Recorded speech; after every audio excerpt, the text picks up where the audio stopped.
Gloire au Seigneur Jésus. Merci Papa. Merci pour le Saint-Esprit, pour sa présence, pour son onction. Merci pour nos frères et sœurs qui vont être là d'un moment à un autre. Merci pour ceux qui sont déjà parmi nous. Merci Saint-Esprit. Bénissons ces instants et nous te rendons toute la gloire, l'honneur et la louange. À Jésus soit la gloire. Amen. 2 Rois chapitre 4. 2 Rois chapitre 4, verset 1 jusqu'au verset 7. Nous allons faire la lecture rapidement. 2 Rois 1, verset 1 jusqu'à 7. Une femme, je lis au nom de Jésus. Une femme d'entre les femmes des fils des prophètes cria à Élisée en disant: ton serviteur, mon mari, est mort, et tu sais que ton serviteur craignait l'Éternel. Or, le créancier est venu pour prendre mes 2 enfants et en faire ses esclaves. Élisée lui dit: que puis-je faire pour toi? Dis-moi, qu'as-tu à la maison? Elle répondit: ta servante n'a rien du tout à la maison qu'un vase d'huile. Et il dit: va demander au dehors des vases chez tous tes voisins, des vases vides, et n'en demande pas un petit nombre. Quand tu seras rentré, tu fermeras la porte sur toi et sur tes enfants. Tu verseras dans tous ces vases et tu mettras de côté ceux qui seront pleins. Alors elle le quitta. Elle ferma la porte sur elle et sur ses enfants. Il lui présentait les vases et elle versait. Lorsque les vases furent pleins, elle dit à son fils: présente-moi encore un vase. Mais il lui répondit: il n'y a plus de vase. Et l'huile s'arrêta. Elle alla le rapporter à l'homme de Dieu. Et il dit: va vendre l'huile et paie ta dette. Et tu vivras, toi et tes fils, de ce qui restera. Un jour, verset 8, Élisée passait par Sunem. Il y avait là une femme de distinction qui le pressa d'accepter à manger. Et toutes les fois qu'il passait, il se rendait chez elle pour manger.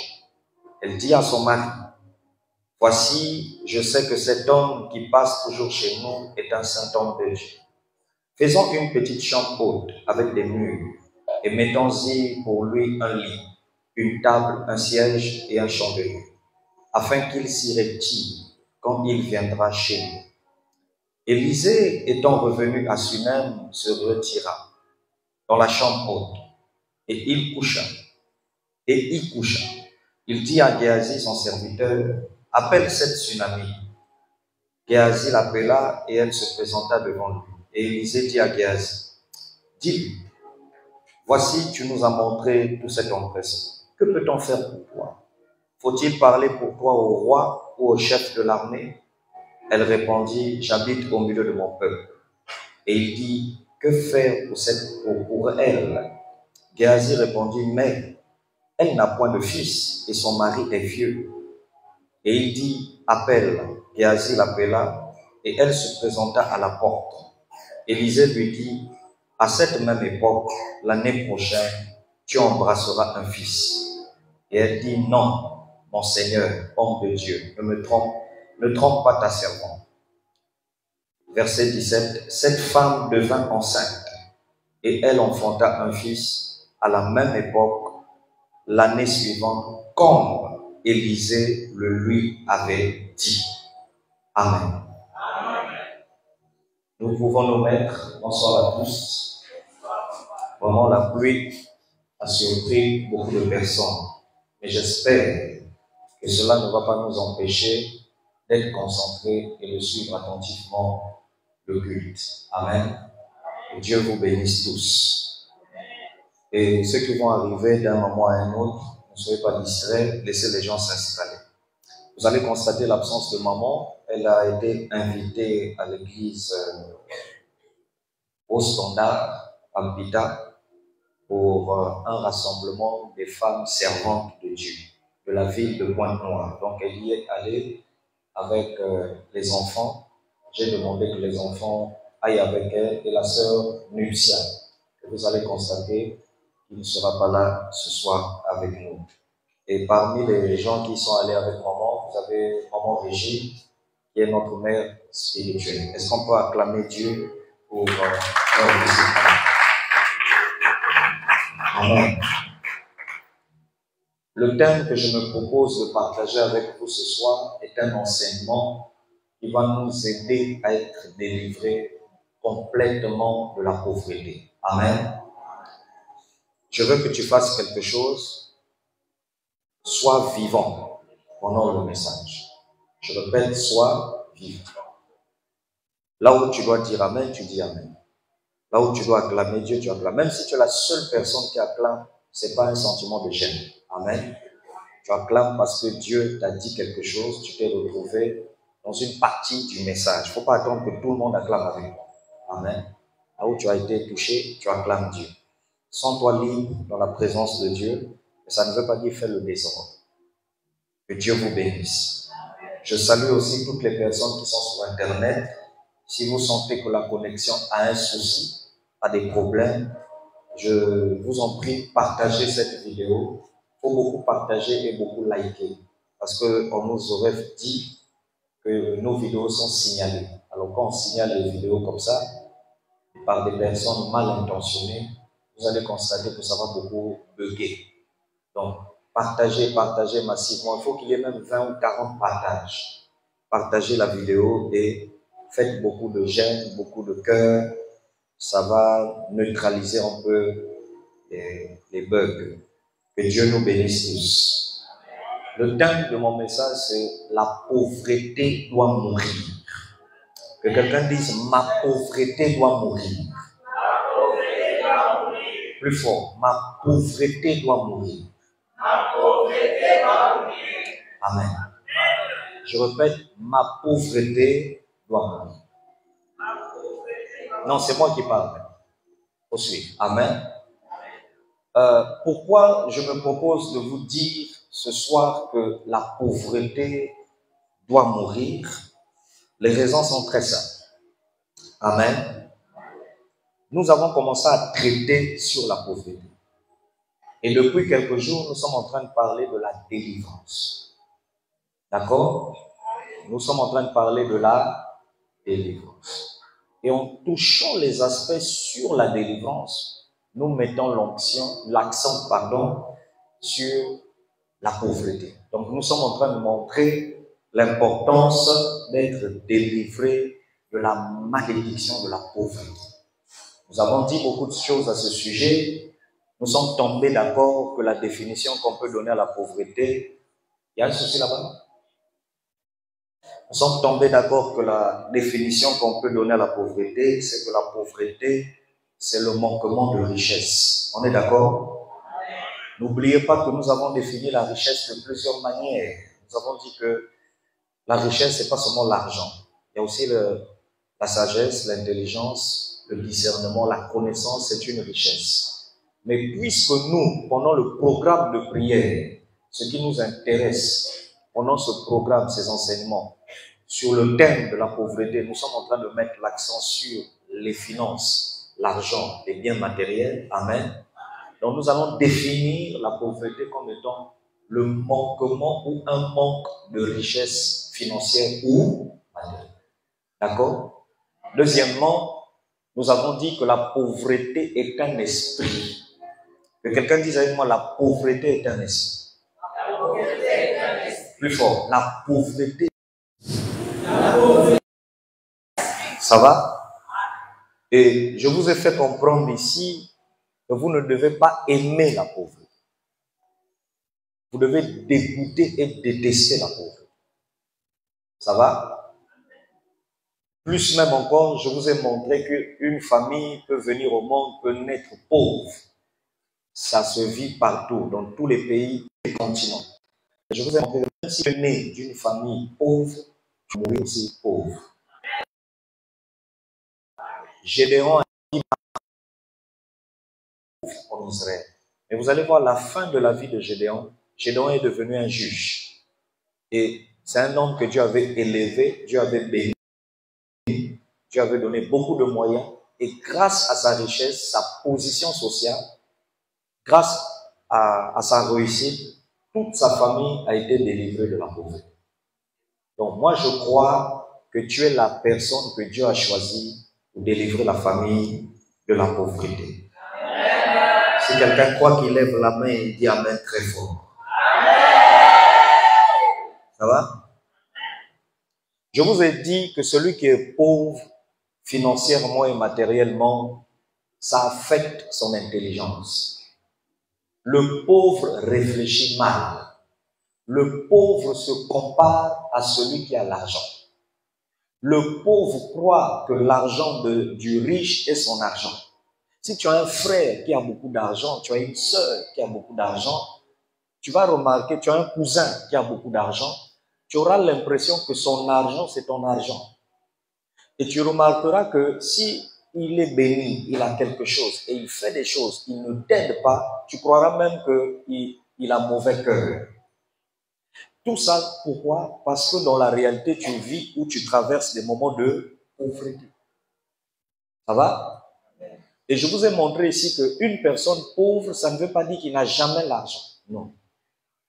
Il y a des pauvres qui arrivent à toucher 100 000. Il y a des pauvres qui arrivent à toucher 50 000. Il y a des pauvres qui arrivent à toucher 20 000. Il y a des pauvres qui arrivent à toucher 200 000. Mais le problème, c'est que quand cet argent vient, l'argent-là ne l'aide pas à s'épanouir. Ça ne l'aide pas à se stabiliser et à devenir riche. Amen. Soit quand il a l'argent, nous avons dit ici que la pauvreté a des compagnons, a des agents. Parmi les agents, on a dit il y a les dettes, n'est-ce pas? Donc, tu peux avoir 100 000, 200 000, mais tout finit vite à cause des dettes. Ça va? Tu peux avoir 200 000, 300 000, 400 000, mais l'argent finit parce que tu dois rembourser des dettes. Et ce ne sont pas tes dettes à toi, mais ce sont les dettes à quelqu'un d'autre. Tu peux avoir de l'argent pas dans les dettes, mais dans un accident de voiture qui a frappé un parent de ta femme. Tu peux avoir de l'argent, mais l'argent finit dans un enterrement, une veillée. On vous dit brusquement comme ça, un tel est mort. Il faut payer. Des fois, on vous dit, bon, toute la famille, vous devez cotiser 1 million. Et c'est à ce moment-là que toi, tu as eu 500 000. Et à l'heure où tu as eu 500 000, personne n'a quelque chose dans la famille. Tu peux être sûr, de toi à moi, si tu ne donnes rien, dans 2 matins, on te dira, tu entendras même des paroles du genre, c'est parce qu'il a l'argent qui fait le fier. Amen. Donc, la pauvreté, c'est un esprit qui vient frapper dans un but de ruiner. Je répète, te ruiner. Te rendre misérable et malheureux. La pauvreté. Je sais de quoi je parle. Je suis né d'une famille où le papa et la maman étaient déjà... Nous, quand on est nés, les parents étaient déjà riches. Maman était déjà à Eni Congo. À l'époque, c'était âgé.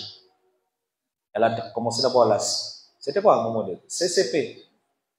La société où les gens commençaient d'abord avant d'aller dans les L. C'est... Hein? Potasse. Elle était d'abord dans le Potasse, société de Potasse. Et après là-bas, elle s'est retrouvée à AG Recherche Congo à l'époque, qui est devenu Eni Congo. Mais déjà, papa, c'était un homme d'affaires. C'était un homme d'affaires. Et lui, déjà, à l'époque, il travaillait avec les Sapimbo. À l'époque, il y avait un monsieur au centre-ville qu'on appelait Bouyou Georges. Bouyou Georges. En fait, la génération d'avant comprend de quoi je parle.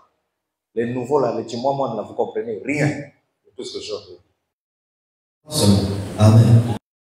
Tu avais les Bouyou Georges, tu avais monsieur Kouka, qui a commencé la première entreprise de location de voitures dans la ville de Pointe-Noire. Monsieur Kouka Aimé, hein, le petit frère de Sapimo. Voilà. Donc ça, c'est les gens qui ont commencé. Tu avais Gerbe d'Or, un Béninois, la boulangerie Gerbe d'Or, vers l'ancien site de Loukabou. Voilà les riches. Ça, c'est les gens que je peux te présenter, comme on disait, les riches de Pointe-Noire. C'est eux. Ça, c'était la bonne génération, les riches de Pointe-Noire. Tu avais Et puis à l'époque, on disait riche, ce n'est pas que tu travailles dans une société, hein, mais tu es un homme d'affaires.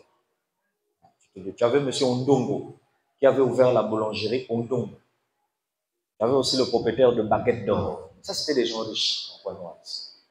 Bon, ils n'avaient pas des voitures extraordinaires. Ils avaient seulement nos voitures là, des Subaru. À l'époque, ce n'était pas RAV4, hein, c'était Subaru ou la limousine ou encore les VW. Quand le VW ou VW, ça c'était les voitures d'avant. Mais ça régnait. Ça régnait. Il y avait les Peugeot, marque Peugeot. Ça régnait. Ça va? Et Dieu m'a accordé la grâce d'être né dans une famille riche, d'avoir goûté à la richesse.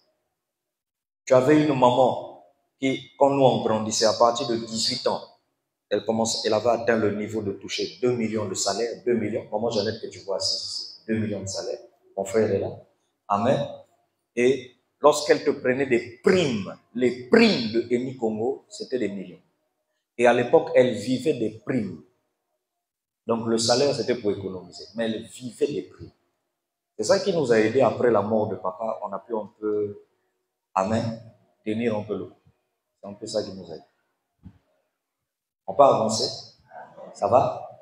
Mais nous avons connu aussi la pauvreté. Oui. J'ai vu la richesse chez les parents, mais j'ai vu aussi la pauvreté. Et j'ai tiré des leçons quand tu es pauvre.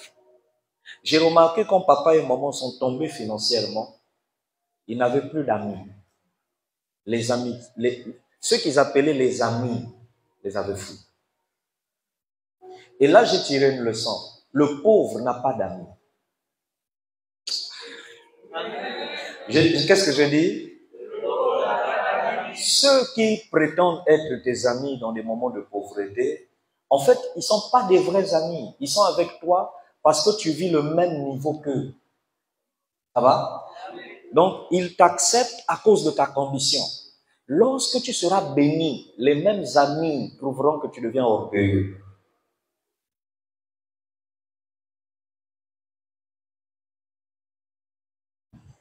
Il n'y a pas longtemps de cela, nous sommes allés dans une église. Je ne vais pas exposer comme ça, j'étais le nom. Mais ceux qui sont éclairés vont comprendre de qui je parle. Et nous sommes allés avec maman du Christian. J'ai prêché 3 jours dans cette église. Et j'ai prêché sur le Père spirituel.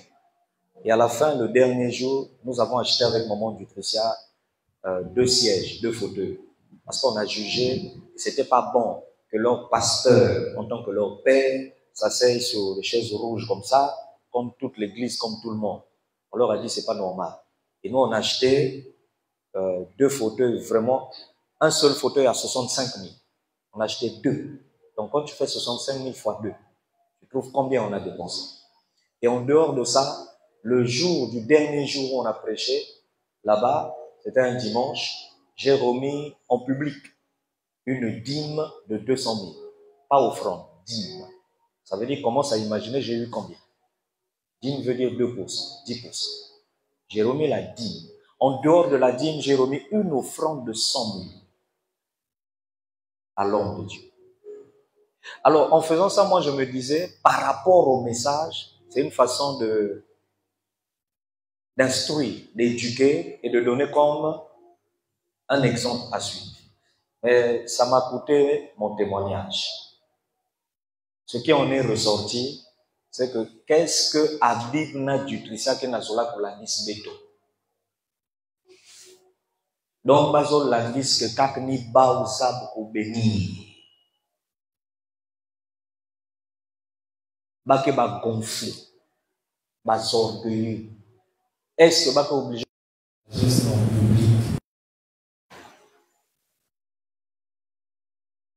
En plus, message à Yandina, son message qu'il a donné sur le Père spirituel, il a donné ce message intentionnellement parce qu'il visait des gens. Quand j'ai entendu ça, j'ai dit à mon épouse, on doit disparaître de cette église-là pendant même 1 an. On doit disparaître. C'est-à-dire même s'il y a mariage, même s'il y a cérémonie, on ne doit plus mettre pied là. On doit disparaître. Et là, j'ai compris une chose. Il y a des choses qu'il ne faut pas te permettre de faire en public parce que tu vas choquer la conscience d'un pauvre. Je ne sais pas si vous avez vu. Il y a des choses qui sont bonnes. Hein? On a le droit de le faire. Mais si tu as affaire à des gens qui ont un niveau, c'est-à-dire qu'ils réfléchissent toujours mal, quoi. Ce que tu as fait qui est bien est un scandale pour lui. Et c'est ça quand l'apôtre Paul a dit, si ma connaissance est un obstacle pour vous, je préfère laisser tomber. Sinon, je vais vous choquer. Je vais vous choquer. Et j'ai dit à un moment donné, on va disparaître de cette. On va disparaître. C'est-à-dire, on garde le contact avec l'homme de Dieu, mais il faut qu'on soit un peu rare là-bas. Parce que un des secrets que je te donne, c'est un secret, hein, mais c'est souvent mal interprété par des gens. C'est quand tu enseignes ça en public, tu vas voir, tout le monde va dire, Papa Bible avait dit ça. Non. Très souvent, quand tu es mal aimé dans un endroit, quand on parle trop de toi, on mal disparaît un peu. Disparaît. Mets-toi un peu à l'écart, disparaît. La distance, c'est-à-dire le fait qu'on te voit moins, ça va rétablir un peu le respect. Maintenant, tu vas voir que le jour où tu réapparais, même l'estime, la considération, ça va changer. Malheureusement, quand je vous dis des choses comme ça, tu vas entendre « Guémewa ». Donc, papa va m'arrêter. Que Dieu nous aide à mieux interpréter la parole de Dieu. Acclame le Seigneur.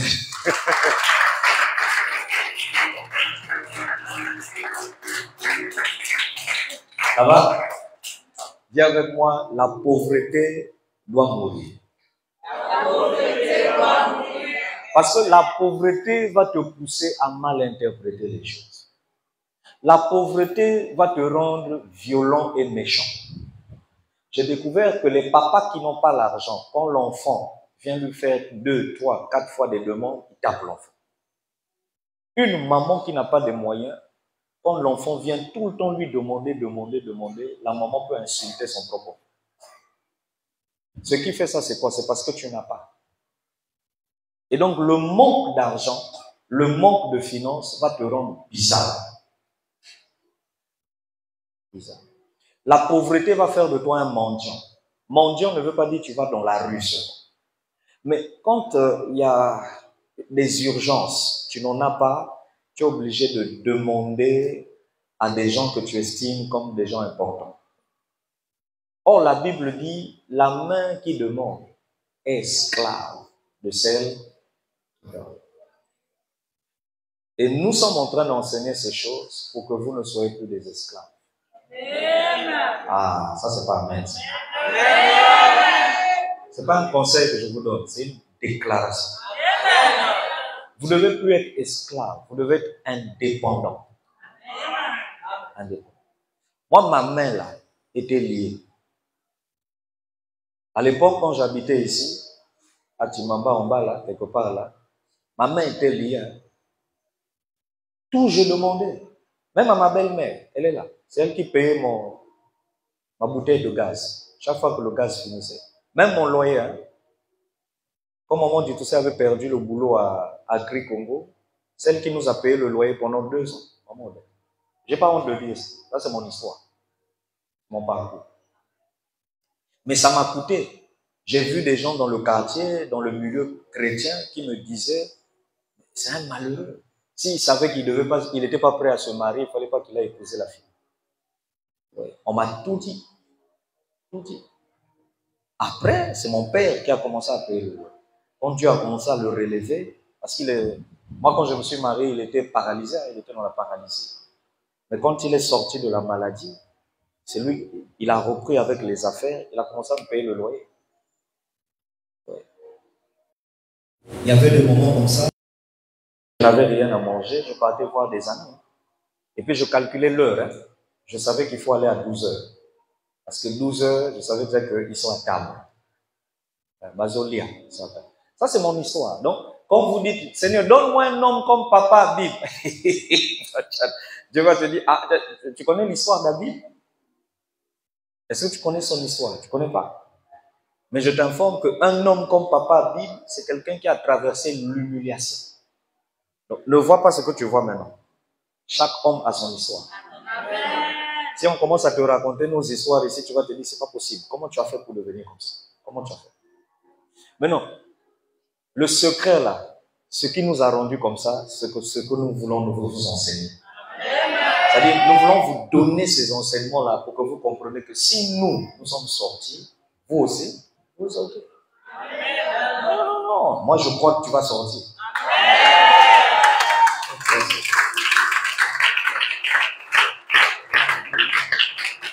Dans une église, quand vous avez beaucoup de personnes pauvres, vous allez remarquer que les pauvres sont choqués lorsqu'on enseigne sur la richesse. Si tu ouvres ta bouche, tu commences à dire, la pauvreté, c'est pas bon. La pauvreté, le pauvre va être frustré, il va quitter votre église. Et moi, j'ai découvert que le manque d'argent, le manque de finances, le manque de possibilités rend bizarre. Et ça déforme la compréhension. C'est-à-dire, même ce qui est normal sera anormal. La pauvreté peut te frapper, l'esprit de pauvreté peut te frapper par la maladie. Une maladie qui ne finit jamais. Ouvrez votre livre. Marc chapitre 5. Ah, je crois que c'est ça, hein? Si je ne me trompe pas. Marc combien? 5. Que Dieu nous délivre tous. Tous. Au nom de Jésus-Christ. Verset 25. Je lis au nom de Jésus. Hein? Or, il y avait une femme atteinte d'une perte de sang depuis combien d'années? Depuis. Elle souffrait de la perte de quoi? De nos jours, quand on parle de la perte de sang, c'est quoi? La leucémie. Le cancer du sang. Donc, la femme là avait le cancer du sang. Pendant combien d'années? 12 ans. Maintenant, regardez, on dit, elle avait beaucoup, verset 26, elle avait entre les mains de qui? Et elle avait quoi? Lisez fort. Elle avait dépensé conséquences et elle n'avait éprouvé aucun, mais était allée plutôt en empirant. Donc, voilà une femme qui, en réalité, avait les moyens. En réalité, elle avait ses moyens. En réalité. Je ne sais pas comment elle a eu ça. Est-ce qu'elle était veuve? Est-ce que son mari lui avait laissé l'argent? Je ne sais pas. Mais on te dit qu'elle avait son argent. Mais la maladie l'a fini, l'argent. Ça lui a fini, l'argent. En fait, on a vu ça. 4 ans, papa ne se levait pas, il était seulement sur lui. Il faisait tout, il urinait tout sur lui. Alors, les 100 000, ça passait comme ça. 200 000, ça partait comme ça. 300 000, ça passait comme ça. Sa propre pension, ça partait. Nous-mêmes, on se disait, c'est quelle maladie-là qui ne finit jamais. Jusqu'au jour où mon père, devant mes frères, il m'a appelé, il a dit, moi, je suis fatigué de chercher les solutions. J'entends dire partout que tu es pasteur. Vraiment, excuse-moi, quoi. Si j'étais négligé, méprisé, excuse-moi. Mais s'il te plaît, guéris-moi. Je lui ai dit, c'est Jésus qui guérit. Mais comme tu me reconnais maintenant, comme ton père spirituel, on va prier. En 2 minutes, devant ma mère, devant tous mes frères, je lui ai tenu par la main et je lui ai dit, lève-toi et marche. C'était pour la première fois après 4 ans que mon défunt père s'est levé du lit. Et depuis qu'il s'était levé là, il n'est plus jamais reparti comme paralysé. C'était levé du lit. Après 4 ans. 4. Une prière de 2 minutes. 2 minutes. J'ai juste demandé pardon à Dieu pour le fait que pendant 4 ans, il me négligeait. Il cherchait des prêtres, des pasteurs à gauche, à droite, alors que j'étais là, à côté de lui, mais il ne me voyait pas. C'est ce qu'on appelle, tu es assis sur l'or, mais tu cherches l'or, alors que tu es assis sur ça. Amen. Et c'est un député de la ville de Pointe-Noire qui lui avait parlé. Il lui a dit, mais moi j'apprends que ton fils est pasteur. Comment toi tu peux chercher la délivrance dehors alors que tu as un enfant qui est pasteur? Et lui il m'a dit, mais mon fils prie déjà pour moi. C'est ce député-là qui lui a dit, oui, il prie pour toi, mais ses prières ne marchent pas parce que tu ne le prends pas comme vraiment la solution à ton problème. C'est pourquoi ses prières ne marchent pas. Et lorsqu'il a dit ça à mon père, ça lui a touché. Il m'a appelé, il a dit, il faut prier. Il faut prier pour lui. C'est bizarre, hein? Le même papa que je voyais tous les jours, mais ce jour-là, c'était un papa différent. Et donc, quand je lui ai tenu, j'ai dit, lève-toi. Il s'est levé. Et c'est depuis ce jour que ma maman a commencé à croire à mon ministère. Depuis ce jour. Mais ce qui s'est passé, c'est quoi? C'est que les 4 ans de paralysie, ça nous a appauvris. 4 ans de paralysie, on n'a rien fait de bon avec l'argent. Mais je peux te rassurer, on a vu les 1 million rentrer. On a vu les 500 000 rentrer. Mais tout partait dans la santé. Et tu as l'information ici que l'esprit de pauvreté, l'un des signes pour reconnaître qu'il est en toi, c'est la maladie. Et une maladie qui te fait dépenser de l'argent sans trouver de soulagement. C'est pas moi qui ai dit, hein. C'est pas moi qui ai dit. Vous venez de dire. On a dit cancer du sang pendant combien d'années? 12 ans. On dit elle avait beaucoup dépensé, mais qu'est-ce qui s'en est suivi? Rien. Pas de solution. La Bible va même plus loin. On dit même elle n'a pas eu de soulagement. Deuxièmement, on dit elle allait en empirant.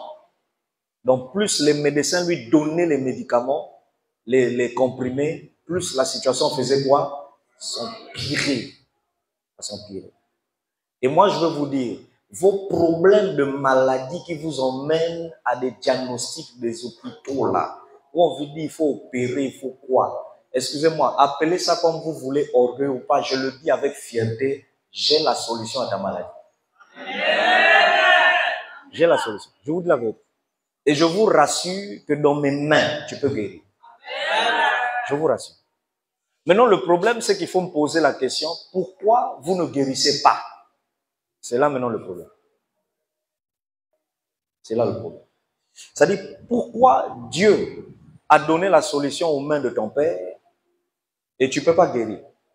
Qu'est-ce qui fait qu'il peut te dire, fais ça? Il peut te dire, viens, je veux prier, il prie, et puis tu ne guéris pas.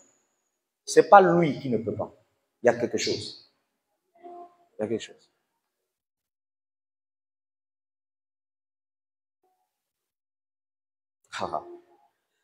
Excuse-moi, ma maman a failli mourir 7 fois.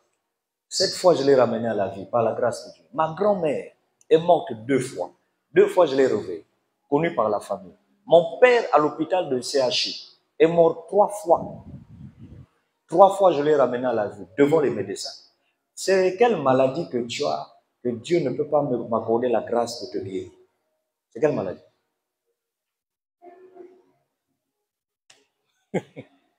Le problème n'est pas à mon niveau. Des fois, quand on me dit, papa, mais guéris la personne, je dis, je vous dis la vérité. Ce n'est pas moi le problème. Ce n'est pas moi le problème. Parce que moi, j'ai découvert comment on guérit quelqu'un d'une maladie qui ne finit jamais. J'ai découvert le secret.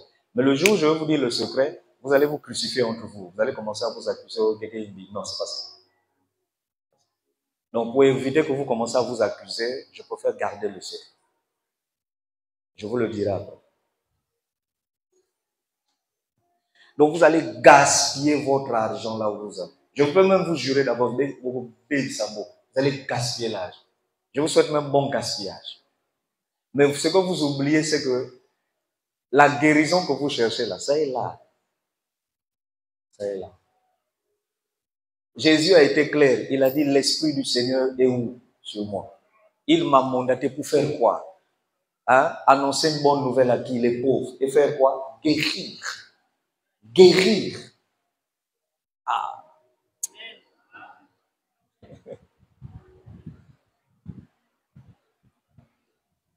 Je connais un homme de Dieu qu'on appelle Oyedepo.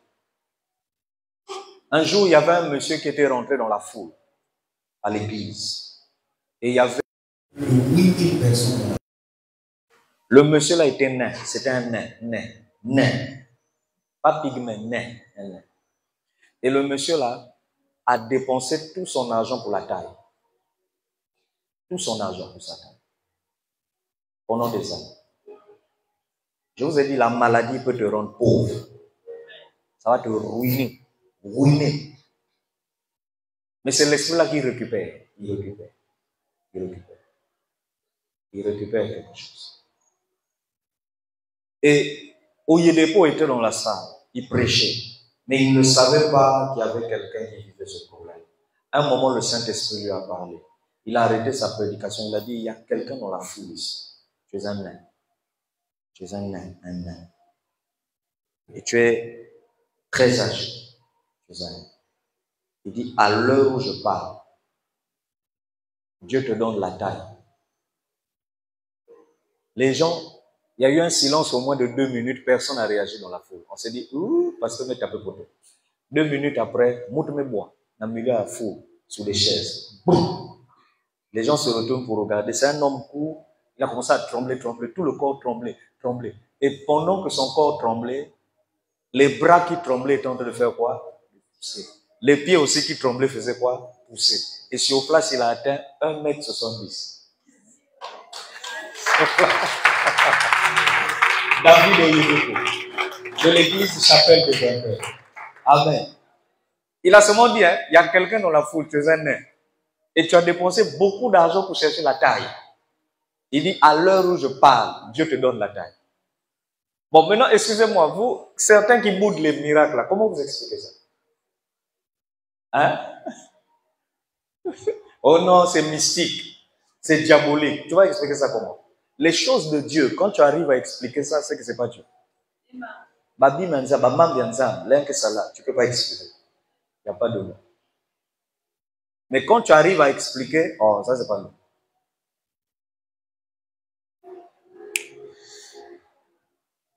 Que ta maladie meure. Et que cette pauvreté meure. Vous n'avez pas remarqué, depuis que vous n'arrivez pas à guérir, vous n'avez pas remarqué au même moment que vous souffrez, au même moment vous n'avez pas d'argent. Hein? Vous n'avez pas remarqué ça? Plus vous avez mal, moins il y a l'argent. Mais qu'est-ce que tu ne comprends pas? Ce n'est pas l'esprit de maladie qu'il faut chasser. C'est l'esprit de pauvreté. C'est lui qu'il faut chasser. C'est un démon. Maintenant, sa mission, c'est passer par ça. Bon, je change, hein, parce que si je reste en maladie, tu vas croire que j'ai programmé tout un message que pour toi. Je change. On va ailleurs. Amen. Donc, vous avez l'information que l'esprit de pauvreté travaille de plusieurs manières. Plusieurs manières. L'esprit de pauvreté te rend misérable, te rend impoli. L'esprit de pauvreté te rend triste. Tu vas toutefois pleurer, pleurer, pleurer parce que les situations ne changent pas. L'esprit de pauvreté peut te faire regretter d'être dans un foyer. Parce que depuis que tu es avec ce monsieur, tu souffres. L'esprit de pauvreté peut te faire regretter de donner l'argent à ta femme. Parce que chaque fois que tu lui donnes, elle ne fait rien de bon. L'esprit de pauvreté.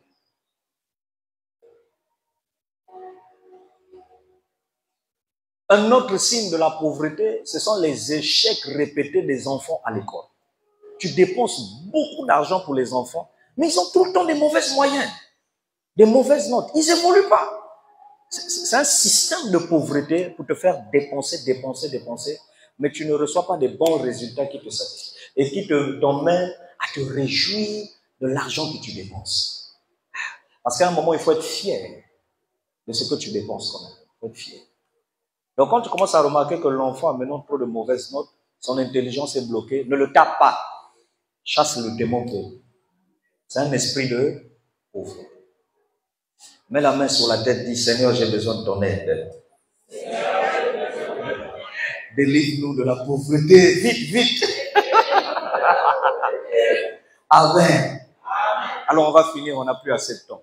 On a dit ici que dans la semaine, on a dit, la semaine dernière, pardon, que la pauvreté travaille par, pardonnez-moi, la pauvreté travaille aussi par les dettes. C'est ce qu'on a dit, non? Hein? Vous avez des dettes et vous n'arrivez pas à les payer. Vous n'arrivez pas à les rembourser. Très difficile. Les amis, vous savez, avant de venir, j'ai dit à maman Laetitia, waouh!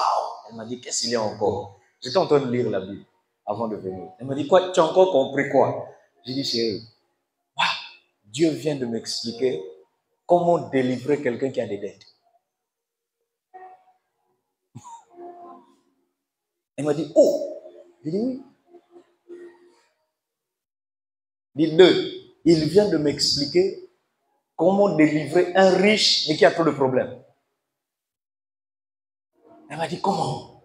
Lorsque je lui ai expliqué, elle est restée calme. Elle m'a dit, ah, il fallait me voir un canard culte. J'ai dit, tu là-bas, m'inviter quoi? Tu vas seulement suivre la vidéo après. Tu vas suivre le culte, on dit rédifféré. Hein? C'est très facile hein, d'annuler tes dettes. Tu dis, papa, oui, c'est très facile. Et après ce message, tu vas annuler tes dettes. Oh, papa, tu nous as déjà tout dit. La Sainte Seine, veut. Le jeûne, la prière, la dîme, oh, bikangé. L'offrande, même pas. Oh, papa, c'est quoi? Le baptême d'eau, oh, bika. Ah, mais comprendre, papa. Donc, je dois venir à l'église tout le temps. Maintenant, comment faire pour payer mes dettes? Et comment faire pour mettre fin à mes dettes? Revenons dans 2 Rois, chapitre 4. 2 Rois combien? Faut lire, hein? Ah oui, il faut éviter que quelqu'un puisse te mentir hein, avec la Bible. Faut lire. Faut toujours vérifier. Tangaka, lis. 2 Rois, chapitre 4, verset 1. Je vais un peu vite. Je vais bien revenir sur ça vendredi. Parce que nous n'avons plus suffisamment de temps. 2 Rois 4, verset 1. On va lire. Je lis au nom de Jésus. Une femme d'entre les femmes des fils de cria à qui? En disant, ton serviteur, mon mari est, et tu sais que ton serviteur craignait. Or, le créancier c'est qui? C'est celui que tu dois. N'est-ce pas? Or, le créancier est venu pour prendre mes 2, lisez, mes 2, et en faire quoi? Donc, la femme là nous donne ici plusieurs informations. Parmi les informations, la première, c'est qu'elle nous fait savoir qu'elle est la femme d'un prophète. D'accord? Et moi, j'ai été choqué de savoir qu'elle se rapproche de Élisée. Et je me suis posé la question, pourquoi elle va voir Élisée? Et là, j'ai compris que son mari qui était prophète était un fils spirituel de qui? Élisée. Donc, elle va voir le père spirituel de son mari qui vient de décéder pour lui raconter un problème que son mari a laissé. Et vous allez découvrir que Élisée était choqué de savoir que du vivant de cet homme, son fils spirituel, Élisée n'avait jamais su que son enfant spirituel avait des dettes. Il n'avait jamais su. Et c'est par là que le Saint-Esprit m'a dit, tu ne connais pas bien tous tes enfants. Comment? Il m'a dit oui. Élisée, c'était un homme qui vivait des paroles de connaissance. C'est-à-dire que tu peux être en train de dormir chez toi, il connaît ton problème. Mais regardez comment même Dieu ne lui avait pas révélé que moi, même Dieu lui avait révélé. Et là, je me suis rendu compte que nous ne vous connaissons pas tous. On ne vous connaît pas. En fait, on ne peut pas se lever et puis dire qu'on vous maîtrise. On ne maîtrise pas tout. Le grand Élisée ne maîtrisait pas son propre fils. C'est la femme, après la mort de l'enfant, qui vient lui donner l'information que moi, Nangene Big Banfuka. Hein? Donc, moi, Nanayo, Atiki, Banyongo. Atiki Nyong. Hein? Banyongo. Ça va? Moi, Nanayo, Atiki, Banyongo. Mais moi, lorsqu'il était en vie, on priait ensemble, on mangeait ensemble. Et je lui ai appris comment on prophétise. Parce qu'il était à mon école de prophète. Donc je lui ai appris le ABC de la prophétie. Comment il est mort et il m'a caché qu'il avait les lettres.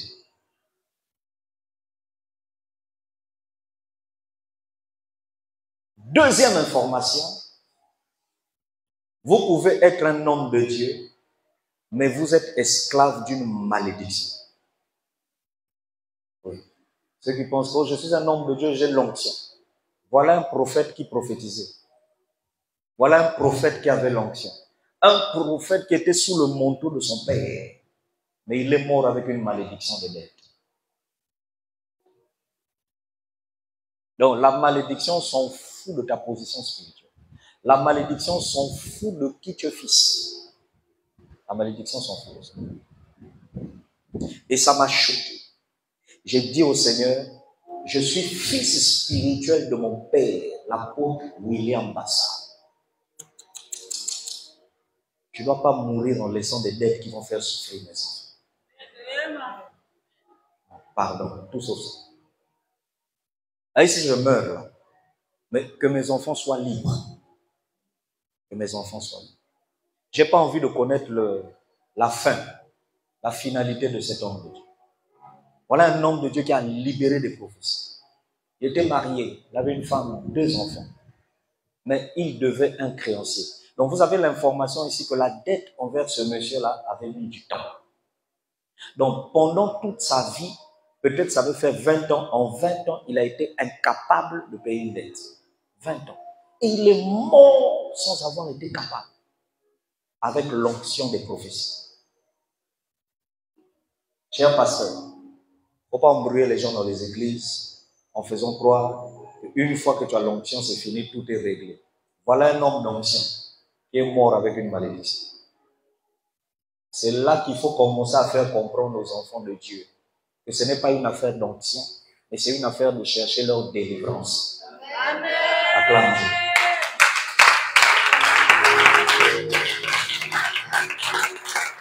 Hein? Que Dieu nous aide à trouver la délivrance. Pourquoi moi j'enseigne sur la délivrance? Pour plusieurs raisons. Ce n'est pas normal que tu vives avec des démons. Ceux qui sont responsables de ton malheur, c'est qui? Les démons. Alors si tu veux me dire que tu enseignes trop sur la délivrance, moi je vais te dire, mais il y a trop de gens qui sont esclaves des démons.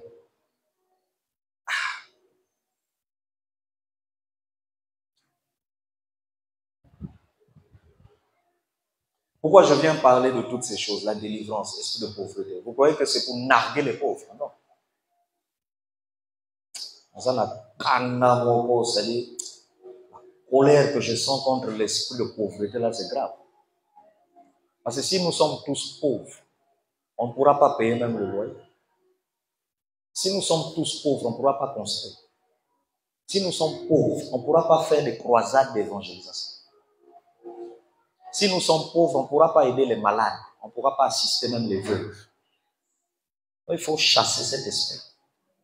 Il faut détruire ce que l'esprit a fait. Détruire.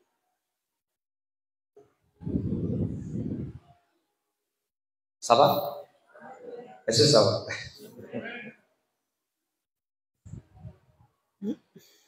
Est-ce que vous savez que la pauvreté se lit par le visage de quelqu'un? Oui. Quand tu rentres dans une dimension plus grande de l'enseignement sur la pauvreté, tu vas découvrir que par le visage de quelqu'un, tu peux lire sa pauvreté. La richesse, ça se lit par la physionomie. Vous allez remarquer à des gens, quand tu le regardes, tu dis, ah, il y a bon. Mais des fois, il n'a rien. Il va te dire, je n'ai rien. En fait, ce que les gens t'ont dit là, les gens ont vu ton étoile. C'est-à-dire, tu as l'étoile de la richesse. Et celui qui a l'étoile de la richesse, ça se sent. Même quand il s'habille, même quand il se lave, même s'il n'est pas si propre que cela, quand tu le regardes, tu as l'impression qu'il y a un éclat sur lui.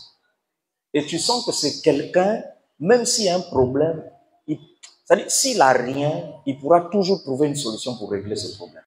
Les gens ont une richesse. Et je prie que cette étoile de la richesse soit sur vos têtes. Non, la qualité de ton amen attire cette étoile. Dis amen une seconde fois et ça descend sur ta tête. Recevez l'étoile de la richesse. Quand on dit étoile, ça veut dire marque de distinction. Donc, recevez cette capacité d'être distingué dans la richesse. Sortez de ce niveau où on vous voit toujours misérable. Sortez. Non, je n'ai rien, je n'arrive pas à régler ma situation. Voilà pourquoi je suis enfermé. Voilà pourquoi je suis triste. Mais c'est la pauvreté. C'est la pauvreté. Sortez de ça. Sortez. Celui qui vous enseigne là, moi aussi j'ai pleuré. Mais il y a eu un temps, j'ai compris que pleurer ne sert à rien. J'ai compris que ça sert à rien. Ah. On vient, on vous dit ça ici, vous êtes des éternels frustrés. Ah, pourquoi il a dit ça? Mais on a dit ça pour te sauver. Ah. Le travail d'un pasteur, c'est pas facile. C'est un combat. Il doit t'aider à sortir d'une ignorance. Il y a une ignorance. Donc il faut faire un bassiste. Il doit te faire sortir. Oui. Oh. Que mon Dieu délivre toute la communauté de la pauvreté. Et moi, je me prépare souvent à la maison, hein, quand je viens libérer les paroles ici. Que Dieu vous délivre. Que Dieu... J'ai déjà dit à Dieu, papa, moi quand je monte sur l'estrade pour dire ça là, c'est pas la plaisanterie. C'est eux qui pensent que je veux leur faire dire amen. Moi, je suis dans mon combat. Donc pendant que je parle là, je suis en train de combattre. Je suis en train de prophétiser. Je suis en train de parler.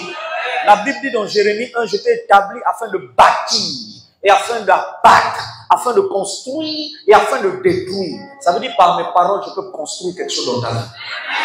Je construis la richesse dans ta vie. Je bâtis ça. Je bâtis un hôtel de richesse dans ta maison. Un hôtel de richesse dans ta vie. Oh, tu n'es pas en train de recevoir mes paroles. Tu ne reçois pas. Reçois mes paroles. Je bâtis un hôtel de richesse dans ta vie. Ta tête reçoit la richesse maintenant même. Tes pieds reçoivent la richesse maintenant même. Tu dois être riche. Je dis, tu dois être riche. Si c'est en travaillant, tant mieux. Et il faut que tu sois riche. Acclame le Seigneur.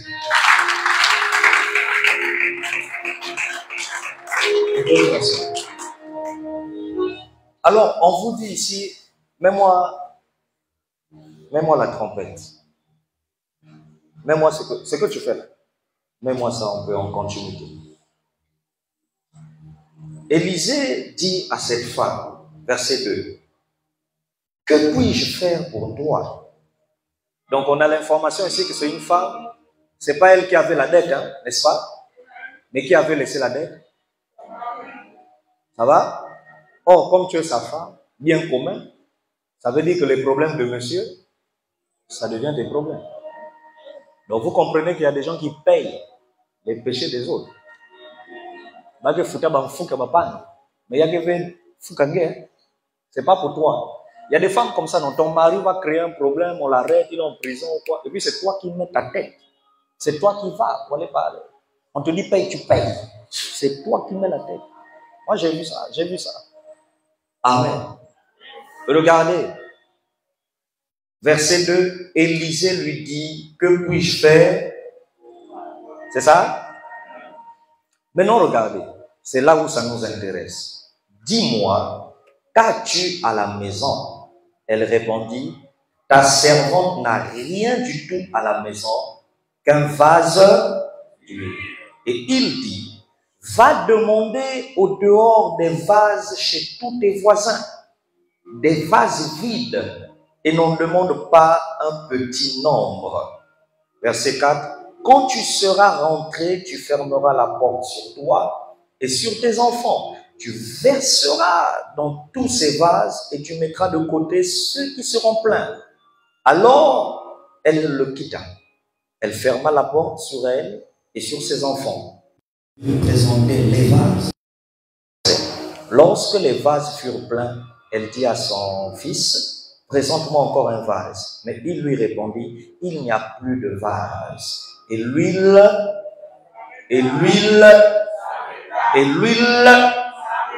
verset 7, elle alla le rapporter à l'homme et il dit, va vendre l'huile. Et fais quoi?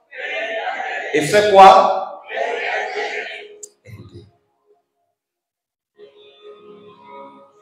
Baisse un peu le son. Ce que je veux vous dire va vous choquer. Au départ, vous aurez l'impression que, oh, je connais ça. Après, vous allez être choqué.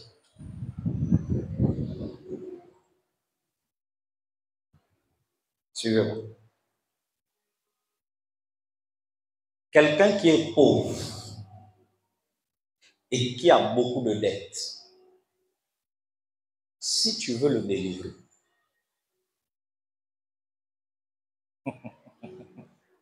ce que je vais dire là, c'est un scandale. Amen.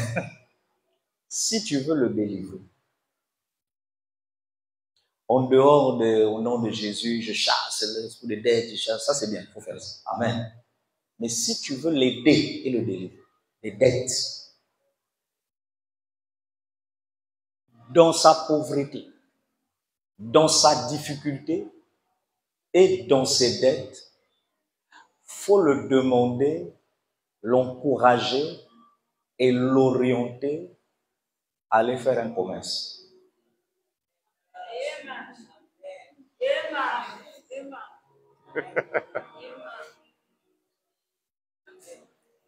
Ça fait mal, hein? Vous savez pourquoi ça fait mal? Parce que vous allez dire, 1, il n'a pas assez de moyens. 2, le peu qu'il a, c'est pour payer beaucoup de dettes qu'il a. Quel commerce il va faire? Même quand il fera le commerce, dès qu'il y aura les menaces, il prendra tout l'argent, c'est ça, non? Et puis il va d'abord payer la dette. Du coup, il va tomber dans le commerce. Ça, c'est ce que vous avez toujours cru jusqu'à ce soir.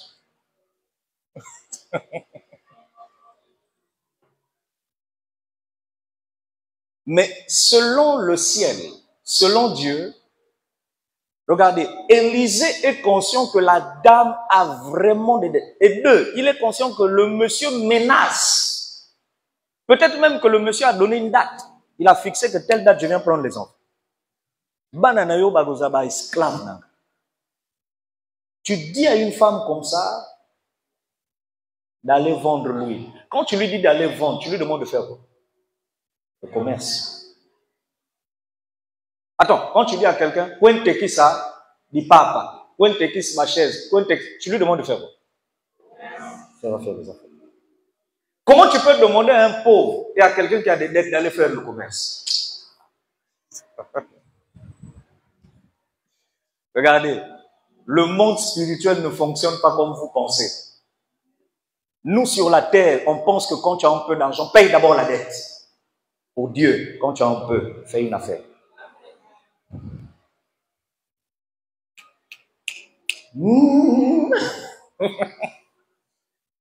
Yamé Katouka.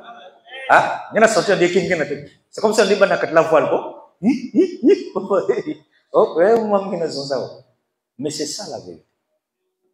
Maintenant, calme-toi. Je connais la question que tu te poses. Mais papa, j'ai eu des dettes. J'ai fait les affaires. Mais je tombe toujours et je ne m'en sors pas. Justement, c'est là que je voulais tomber. Je voulais t'emmener là. Pourquoi tu as eu à faire, mais ça n'a pas marché? Ask the question. Allons-y. Si vous avez tombé, on avance. Amen. Bon, est-ce qu'on peut avancer?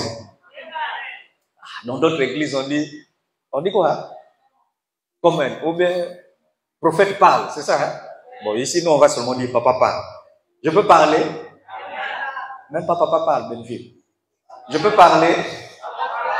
Ah, avance, c'est bon. Ça va? Regardez. Tu as quoi à la maison? Dans son cas, elle dit j'ai de l'huile. Tu viens me voir et tu m'expliques que tu as un problème sérieux. Question. À notre époque, je te pose la question de savoir, il te reste combien à la maison? Est-ce qu'on se fait comprendre? Toi, tu es en train de m'expliquer que tu as une dette. Mais moi, je te pose une question, combien il te reste à la maison? Maintenant, tu me dis, ah, j'ai mes derniers 50 000 que j'ai gardés. J'ai mes derniers 20 000, même 30 000. Tu sais que même avec 30 000, on peut faire un petit commerce. Ça va? Maintenant, moi, je te dis, Le peu que tu dis qui te reste là, certainement, tu as fait un calcul, tu vas aller payer une dette là-bas. Moi, je te dis, regarde l'orientation de Dieu. Va vendre.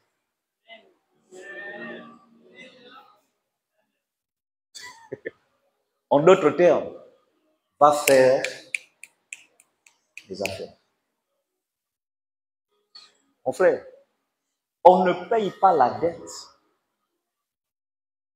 en attendant d'avoir une entrée. Dès qu'il y a l'entrée, tu vas directement payer. Dès qu'il y a l'entrée, tu vas directement payer. Dès qu'il y a l'entrée, tu vas directement payer. À la fin, tu vas te rendre compte que tu n'évolues pas. Tu es un esclave. À un moment donné, il faut fermer le cœur. Bako fingayo. Bako cholayo. C'est-à-dire, on peut même te menacer, te convoquer même au commissariat. Kanga motema. La même personne qui te ridiculise, demain tu vas finir sa dette.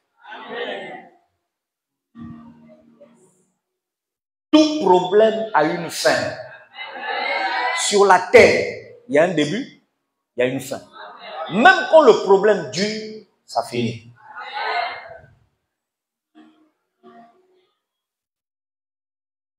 Papa, on me menace. Mes enfants sont menacés. À cause de la dette de mon mari. Qu'est-ce que tu as à... Va vendre ça.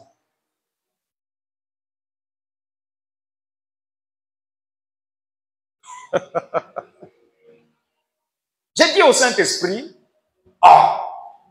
mais il y a des gens qui ont déjà fait ce que tu me dis de leur dire. Mais ça n'a pas marché. Il m'a dit, mais c'est ça. Maintenant, je vais t'expliquer pourquoi ça n'a pas marché. Venez, revenez. 2 Rois chapitre 4. Vous allez comprendre pourquoi ça n'a pas marché. Ça va?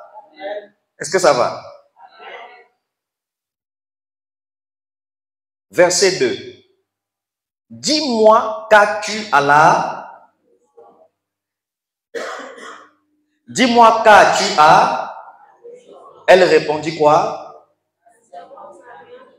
Oh, mais lisez. Quoi? Vous suivez mes gestes quand je regarde ici? Lisez, oui. Qu'un vase, le pauvre ne réalise pas la richesse qu'il a chez lui à la maison.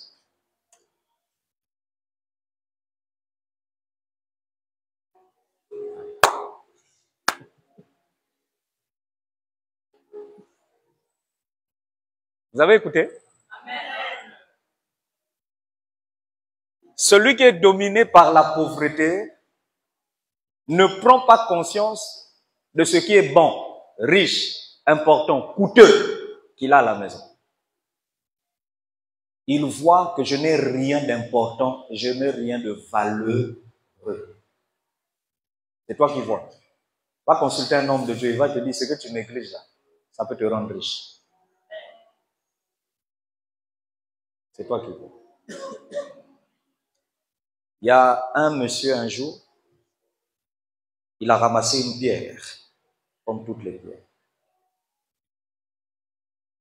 Il est allé chez les gens qui vendent, qui achètent les pierres précieuses.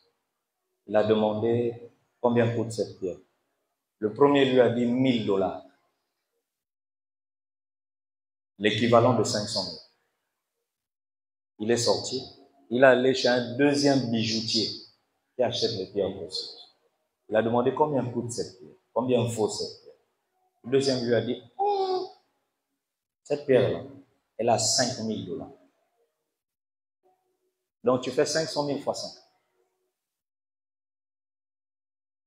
Il va chez un troisième. Le troisième dit, est-ce que tu sais ce que tu touches dans tes mains? La pierre là, elle a $20 000. Donc tu fais 5 000.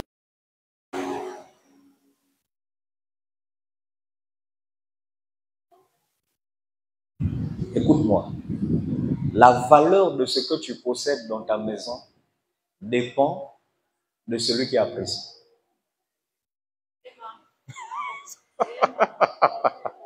Si toi-même, tu n'apprécies pas, tu vas confesser chaque fois, qu'est-ce que j'ai de bon ici? Prends quelqu'un d'autre qui souffre plus que toi. Quand il va rentrer chez toi, il va dire, ah, toi tu as une télé 32 pouces. Moi j'ai une télé 14 pouces. Ça veut dire qu'il est en train de te dire, tu es mieux que lui. Est-ce que quelqu'un comprend ça? Arrêtez de vous sous-estimer. Hein? Vous voyez la femme là, on lui dit, qu'est-ce que tu as à la maison? Regardez sa réponse, elle dit quoi? Rien. Le pauvre, il est comme ça. C'est-à-dire quand un pauvre te parle, il dit, moi j'ai rien. Or, Dieu n'aime pas le langage qui dit, je n'ai rien. Dieu n'aime pas ça.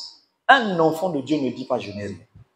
C'est pourquoi quand vous savez faire à quelqu'un qui confesse toujours, moi je souffre, moi je n'ai rien, moi ma vie je ne sais pas, c'est un malheureux. C'est-à-dire il est pauvre dans le langage, il est pauvre dans la foi. C'est-à-dire lui c'est un défaitiste. Est-ce que vous savez que les défaitistes c'est contagieux? Quelqu'un qui voit toujours négatif, il va vous contaminer. Vous allez parler son langage. Or, vous devez changer de telle personne. Voilà pourquoi au temps de Moïse, il a dit, allez espionner la terre de Canaan. Il envoie 12, sur les 12, il y a 10 qui disent, on ne peut pas rentrer, parce qu'il y a des géants. Il n'y a que 2 qui disent, oh, Toko Kende, on va gagner, on va remporter, on va taper les géants là, parce que Dieu est avec nous. Les autres 10 personnes ont dit, on ne pourra pas, ils sont plus grands que nous, on ne pourra pas. On est comme des sauterelles, on ne pourra pas. Donc le pauvre, il est comme quelqu'un qui prend une fourchette, il est à table, il met la fourchette sur l'assiette ou bien la petite marmite où on met la nourriture pour servir à table. Maintenant, pour retirer sa main et emmener jusque dans la bouche, il a des problèmes. Le pauvre ressemble à quelqu'un comme ça. C'est-à-dire, c'est quelqu'un, il peut faire, mais il ne veut pas faire. Il peut faire, mais il ne veut pas faire. Et il ignore ce qu'il est capable de faire. Je n'ai rien inventé. C'est l'histoire de cette femme.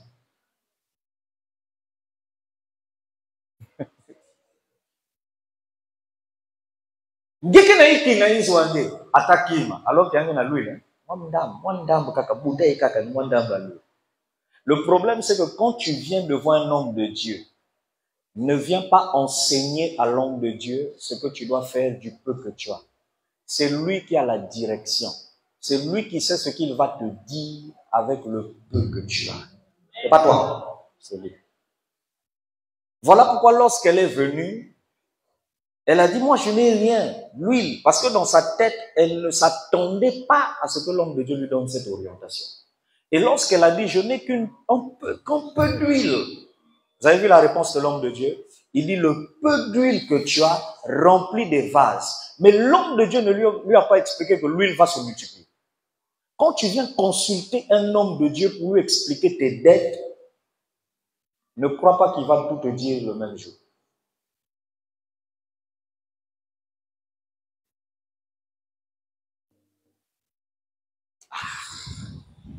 Et j'ai même découvert qu'un homme de Dieu te donnera des orientations qui sont difficiles à accepter. Comment tu peux dire à quelqu'un qui a un peu d'huile d'aller remplir des vases, alors que si je prends 10 vases avec une petite huile dans une bouteille comme ça, je ne pourrais pas remplir ça. Tu ne connais pas le Dieu que nous servons. Tu ne connais pas.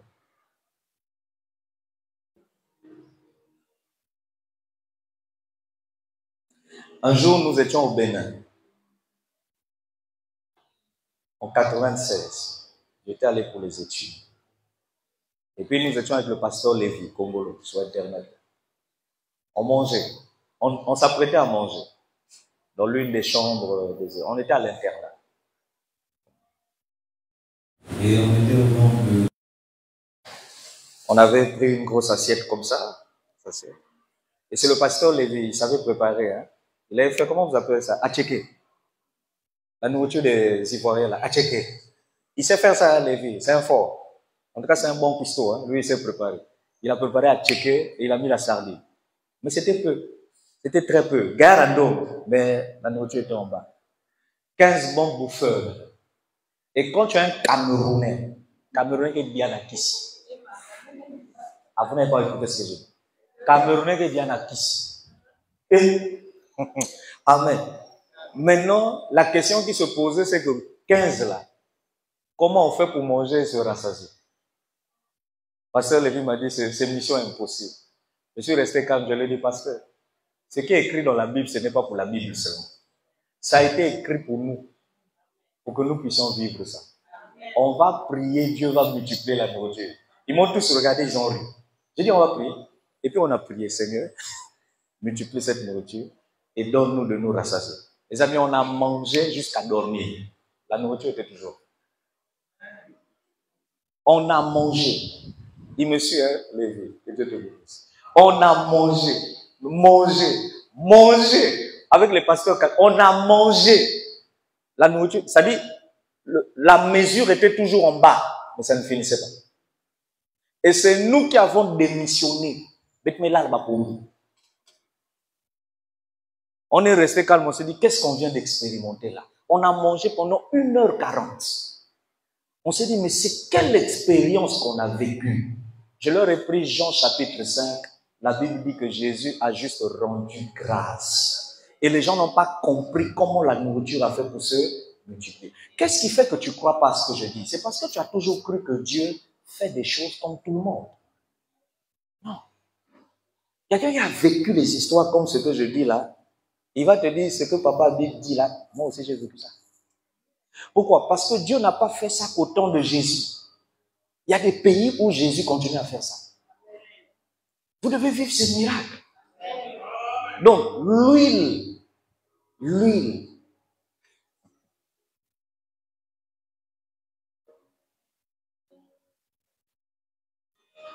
Un jour, je priais pendant 2 heures.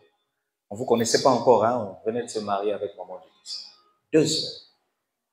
Je sors de la chambre, maman Dulce me regarde, et puis elle m'a dit, oh, mais où est-ce que tu as eu l'huile d'olive, l'huile d'onction pour mettre sur ton corps? Parce qu'il n'y a pas l'huile, on n'a pas acheté l'huile. J'ai dit, j'ai pas mis l'huile. Il n'y a pas l'huile dans la chambre. Il n'y a pas de pommade. La pommade est fine. Elle dit, tu n'as rien mis sur ton corps? Oui. Ah! Mais de la tête jusqu'à la plante des pieds, ton corps brille comme quelqu'un qui a mis l'huile. Je lui ai dit, je ne sais pas. Je sais seulement que je me suis réveillé et je suis allé prier dans la chambre. Pasteur, Jésus est vivant. Hein? Ces choses-là, c'est possible. Pasteur Lévi, il faut venir témoigner ici. Parce que nous-mêmes là, les témoignages qui sortent de ta bouche, c'est mal pris. Venez témoigner ça ici. C'est-à-dire, on a vécu des choses, si on vous raconte ça, vous allez dire c'est la magie. Mais vous devez comprendre par là que Jésus fait des choses plus grandes que les magiciens. Plus grandes. Donc, c'est possible avec le peu de farine de manioc là. Tu peux faire sortir 5000 maniocs. 5000. Tu as peu de farine. On va finir, hein. Et regardez. Lorsqu'elle va, elle prend la farine. Elle prend l'huile, elle verse. L'huile ne finit pas. C'est quand les vases s'arrêtent que l'huile aussi s'arrête. Maintenant, elle fait une deuxième chose que je vais vous donner. C'est ça le code. Elle va voir l'homme de Dieu pour lui dire, voilà ce que tu m'as dit de faire. Que dois-je faire par la suite? C'est l'homme de Dieu qui lui dit, va vendre. Et c'est là que le Saint-Esprit m'a éclairci, m'a donné la solution. Il m'a dit, il y a des gens qui ont des dettes. Ces gens-là, quand ils ont un peu, ils ont des idées de faire du commerce. Des fois même, ils font, mais ça ne marche pas. Ça ne marche pas parce qu'ils vont faire un commerce sans la bénédiction de leur pasteur. Parce qu'il faut enseigner ça. Ils vont faire, mais ils n'ont pas eu la bénédiction et l'orientation du pasteur. C'est l'homme roi qui doit parler au peu d'argent que tu as Et c'est lui qui doit te dire quelle qualité de commerce tu vas aller faire. Élisée pouvait lui dire, lui là va faire la farine, fabrique le gâteau et vend. Mais il a seulement dit, vends l'huile comme ça. Quand tu as des dettes et tu cherches comment payer, va voir un homme loin. Si c'est ton père spirituel, c'est à lui de te dire, le peu d'argent que tu gardes dans ton compte, fais tel commerce. Parce que quand c'est lui qui t'a dit telle qualité de commerce, c'est Dieu qui te donne l'orientation. Et si ça vient de Dieu et que ça échoue, cet homme est un menteur. Parce que c'est Dieu qui a dit, les 100 000 là, va faire ceci. Oh, toi tu crois qu'il faut faire le restaurant. Toi tu crois qu'il faut vendre les maboquets. Toi tu crois qu'il faut vendre ceci. L'homme de Dieu peut te dire, avec les 100 000, va acheter des sandales. Mon frère, quand c'est lui qui t'a parlé, c'est le ciel qui t'a parlé. Et quand le ciel t'a parlé, donc le ciel t'a montré le chemin pour sortir de cette dette. Arrêtez, ainsi m'a parlé l'Éternel, dis-leur, arrêtez avec le peu que vous avez d'aller engager des commerces sans dire à votre père. Arrêtez ça. Voilà pourquoi vous venez ici et vous nous faites savoir qu'il n'y a rien qui marche. Je fais le commerce, ça ne marche pas.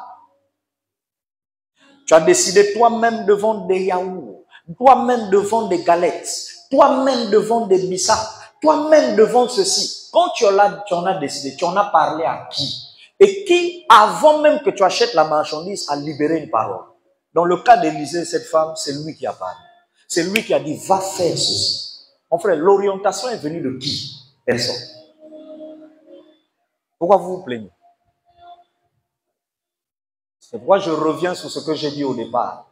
Ma main et ma voix à la solution sur vos maladies. Et pourquoi vous ne guérissez pas? Parce que vous faites les choses vous-même. C'est vous-même qui décidez d'aller consulter tel docteur. C'est vous-même qui décidez d'aller à tel hôpital. C'est vous-même. Et vous venez nous informer de ce qu'on a dit. Mon frère, tu ne peux pas guérir. Même si je t'impose les mains, tu ne pourras pas guérir. Parce que l'orientation ne sort pas de ton père. L'orientation sort de ton milieu et de toi-même. Maintenant, nous, on ressemble à des gens, bénissez-moi Seigneur, car j'ai tellement péché. C'est ce qu'on faisait à l'église catholique, non? Hein? Bénissez-moi mon Père, car j'ai vraiment péché. Mais comment je vais te bénir? L'orientation ne sort pas de ma bouche. Dieu ne valide pas ce qu'il n'a pas dit lui-même. Mais Dieu valide ce que lui-même il t'a dit. Maintenant, quand ça ne marche pas, Dieu a... non, dire orgueil, c'est pas bon. Ça dit Dieu a ce qu'on appelle estime de soi. Ça dit quand il sait que c'est moi qui ai dit à mon serviteur de te le dire. Voilà, il est conscient que si ça ne marche pas, la serviteur, il sait ça. Et comme il le sait, il doit tout faire pour valoriser son oin. Sinon, tu ne le prendras plus comme un père. Tu diras, tu m'as donné des orientations, ça n'a pas marché. Qui est béni? Maintenant, c'est un peu clair. Amen. Ma fille, il y a quoi avec la bouteille? Quand tu vois que ça fait du bruit, tu arrêtes. Il faut être poli. Est-ce qu'on peut acclamer Dieu?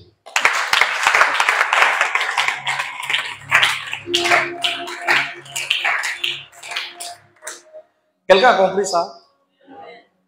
Parce que c'est une affaire de l'homme de Dieu doit parler. Quelqu'un vient te voir, papa Nazoko Kate. Ça va? Papa Mounalenda dit avec, je n'arrive plus. Papa, ça ne marche pas. Tout ce que je fais, ça ne marche pas. J'ai des dettes, je dois. Ok. Qu'est-ce que tu peux avoir? Papa, j'ai la possibilité de prendre au moins une dette ou un crédit. D'accord, tu as la possibilité de prendre combien? Donc, si l'homme de Dieu de lui-même ne t'a pas dit prends ton, fais ceci, enlève la dîme. Quand tu auras l'argent, ne fais pas le commerce que tu veux faire. Ne va pas payer la dette d'un tel. Mais au contraire, l'argent que tu vas avoir va faire telle activité. Quand tu feras l'activité là, viens me voir. L'activité va continuer à couler comme l'huile continue à couler.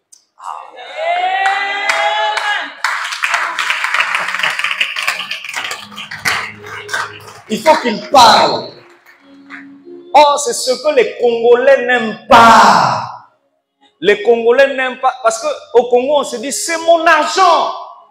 Avec mon argent, toi, tu vas m'imposer ce que je veux faire. Tu vas m'imposer le commerce que je veux faire. Avec le ciel, ce n'est pas une affaire de on t'a imposé. C'est une affaire de on t'a donné la direction divine. Fais ça. Et quand tu le feras, reviens me voir. Deuxième secret, regardez. Elle est allée acheter, c'est ça, non? Elle est allée, on va dire, elle est allée préparer le commerce, c'est ça? Et quand elle prépare, elle revient vers l'Élysée et elle dit quoi à Élysée? Hein?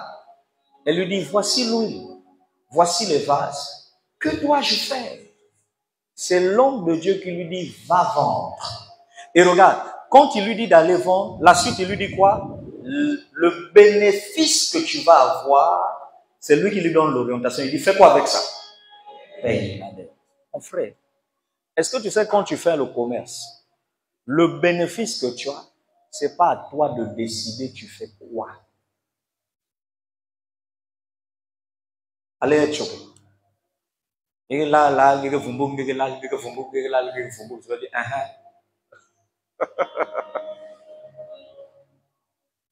c'est l'homme qui te conduit comme un père, comme un homme loin. C'est lui qui te dit, le capital que tu as eu là, l'entrée financière que tu as eu en vendant, va maintenant payer. Et puis il t'oriente. Hein? Il te dit pas va payer toutes tes dettes. Mais il peut te dire sur les 5 dettes que tu as, localise monsieur un tel. Va payer d'abord. Commence d'abord par un tel. Commence d'abord par le colonel là. Commence d'abord par la dame du loyer. Commence d'abord là-bas. Si l'homme de Dieu ne t'a pas donné la direction, tant que tu le feras de toi-même et tu viendras le voir pour lui dire bénissez-moi, ça marchera.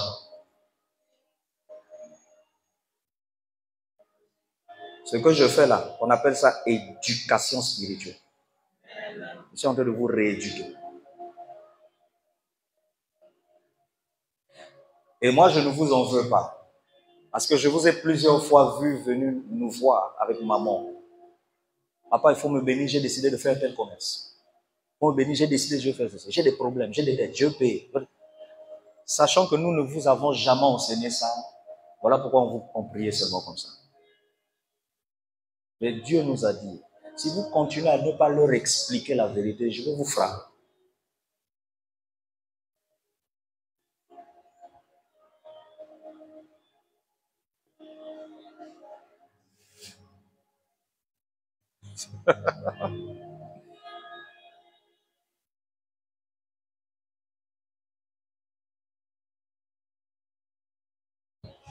On peut finir.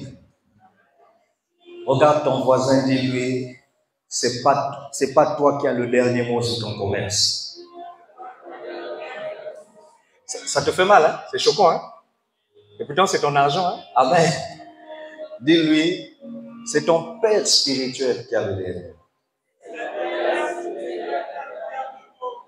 Ah, toi, tu parles pas, hein? Tu es trop sage. Regarde ton voisin, dis-lui, c'est ton père spirituel qui a le dernier. Dis-le. Acclame.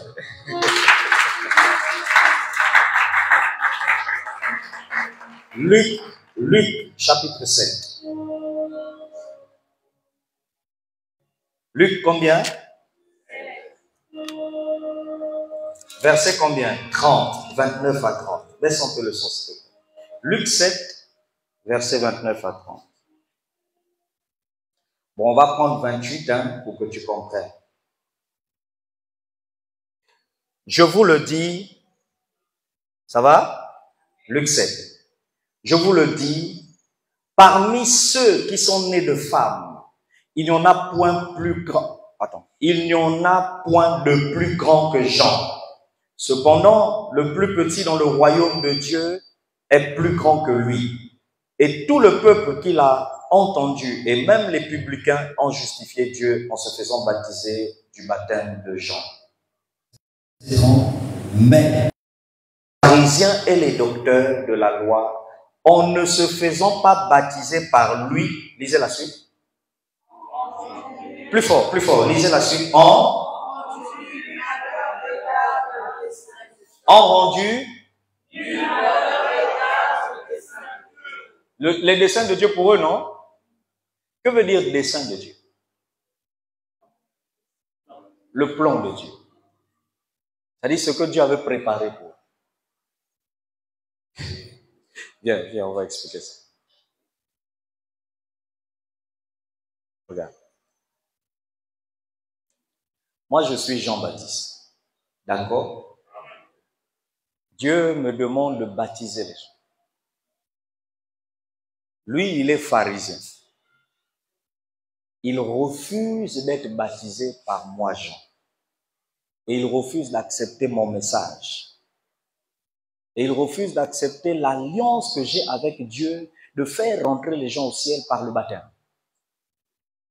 Maintenant, Dieu dit, quand tu refuses l'homme que j'ai mis devant toi, que tu appelles pasteur, tu refuses la solution que moi je lui ai donnée pour te faire vivre ta délivrance. La Bible dit, tu es en train toi-même d'annuler, effacer, écarter le plan que Dieu avait dans ta vie pour réussir. Si Jean, pour te libérer, fallait le baptême, Habib, pour te libérer, c'est la délivrance. Maintenant, si moi je t'enseigne la délivrance et je te dis, quand tu veux faire les affaires et tu as des dettes, fais comme ça. Dans ton esprit, tu entends une voix qui dit, je ne suis pas d'accord. La Bible dit, tu annules le projet de Dieu pour toi-même. Parce que l'enseignement là vient pour te faire entrer dans un niveau plus grand. Dieu ne t'élève pas dans la hauteur sans mettre devant toi celui qui va te donner la solution.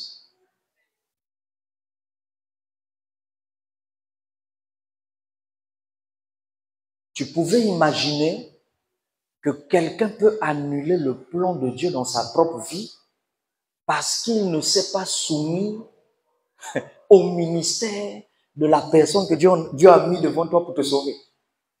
Tu peux imaginer ça? C'est fort, hein? Donc, si Dieu avait le projet de faire de toi un chef, il a le projet de faire de toi une autorité, il a le projet de faire de toi un maire, il a le projet de faire de toi une grande femme d'affaires, un grand homme de Dieu, à une condition. Soumets-toi à Jean-Baptiste.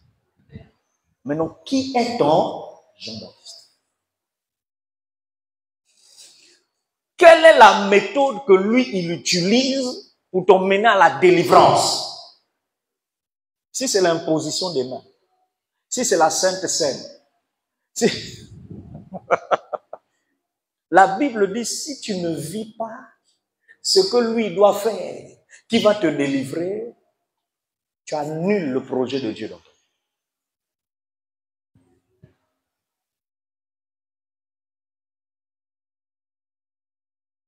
Mon fils, ça fait mal, hein? Mais c'est profond.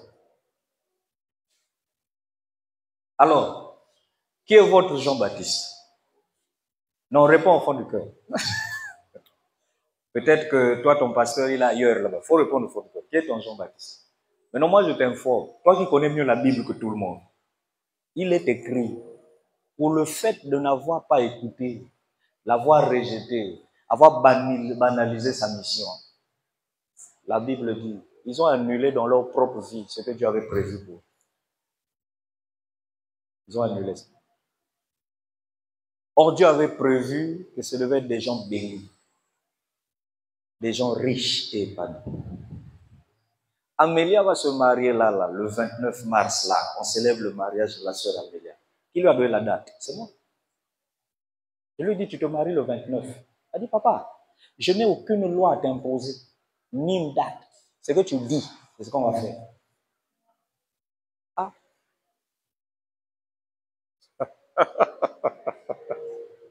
Bon, maintenant, comment Dieu ne peut pas lui donner le mariage? Mais votre pasteur, il est là. La date même qu'il avait donnée. Posez la question, qui avait donné la date? Mais c'est maman et moi.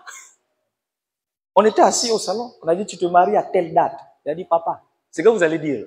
Je veux faire. Donc, s'il n'y a pas un Jean-Baptiste là, il n'y a pas quelqu'un, tu suis son orientation et tu rentres dans son mouvement là. Le plan de Dieu pour te rendre meilleur, la Bible dit, ils ont annulé ça eux-mêmes. Ah! Seigneur, épargne toute ma maison. Aucun des enfants ne doit annuler ton. Pas ma maison. Ah.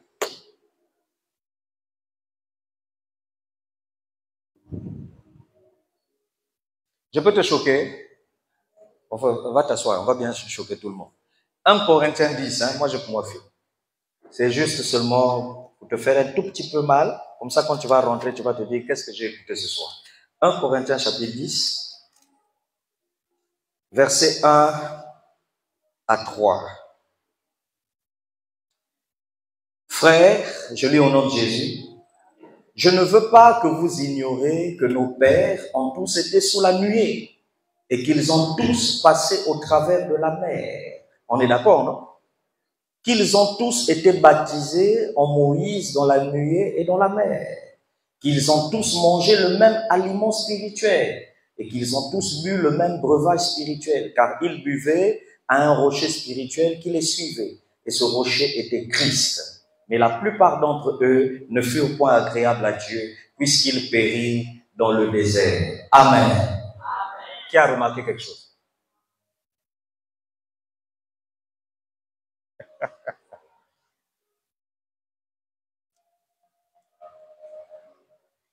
Vous avez lu, mais qui a remarqué?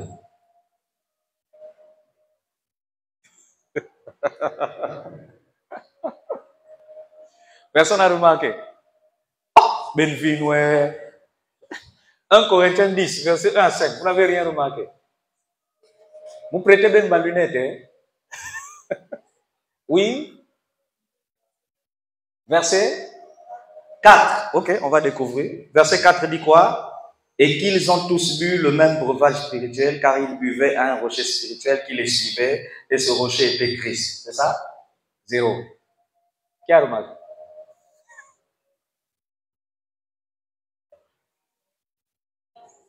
Verset 5. Mais la plupart d'entre eux ne furent point agréables à Dieu, puisqu'ils périrent dans le désert. 0,000.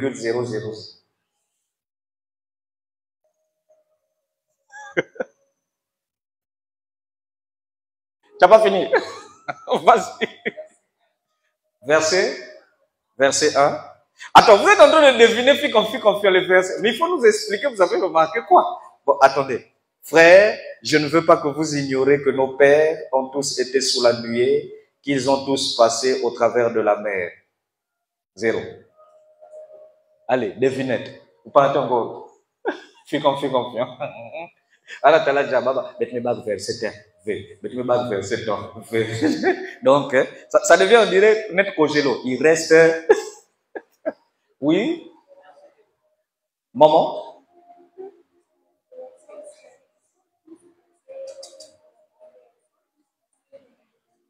Ils sont tous passés dans la nuit. D'autres ont péri. 0. Bon, il y a quelqu'un qui nous a dit verset 2. On va lire verset 2. Et il va nous expliquer qu'est-ce que lui comprend dedans. Qu'ils ont tous été baptisés en Moïse dans la nuée et dans la mer. Explique-nous. Oui, ma fille, je retiens. Hein, tu as levé la main tout à l'heure. Oui. Vas-y. Gagnons le temps. Oui. Tu hésites. Oui. Ancien, faut faire attention, c'est le ministère qui est en jeu. Hein. Parce que tu tapes le poteau là, c'est fini. Oui. Tout à l'heure, vous avez dit que la voix n'est pas acceptée.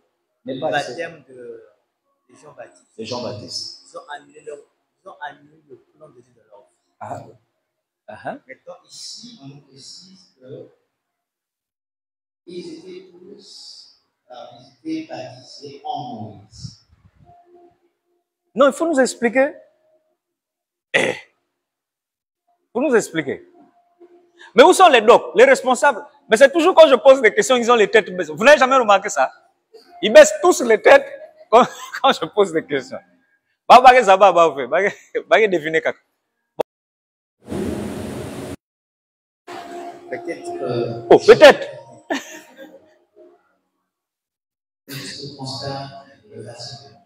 Yakapi, sauve, sauve-les, Kapi, oui. Hein? Regardez, sur Internet, il y a une publicité qui dit regardez ce qui va se passer. Donc, regardez, regardez ce qui va se passer. Oui, vas-y. Vous avez dit qu'est-ce que vous avez constaté? Oh, attends, il n'a pas fini. Vous avez dit qu'est-ce que vous avez constaté? Qu'est-ce que vous avez constaté? Le verset 2 qui a... Mais le micro, là, on ne te suit plus. Hein? Oui, vas-y. Le verset 2 qui attire mon attention. Parce Oui. que là, on précise. On devait dire par Dieu, mais on a dit ils étaient tous baptisés par Moïse. Dans Moïse. Donc c'est ça qui attire. Est-ce qu'on peut acclamer Dieu pour Yakapi? Ça, c'est quelle acclamation?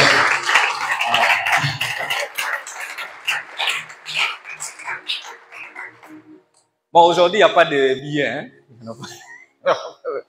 Toi-même, tu m'as payé la dîme. Donc, sinon, ça veut dire que je te remets la dîme. Ça va? Regardez.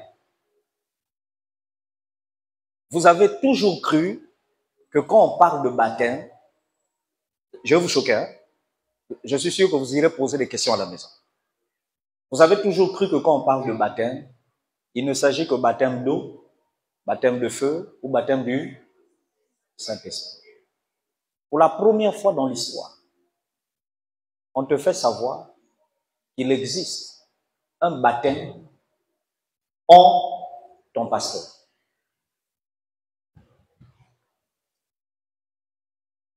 Qui était Moïse pour Israël? Ah? Bon, père spirituel, quoi encore? Leur berger. C'est ça, non? On dit, ils ont été baptisés en quoi? En qui? On n'a pas dit en la mer.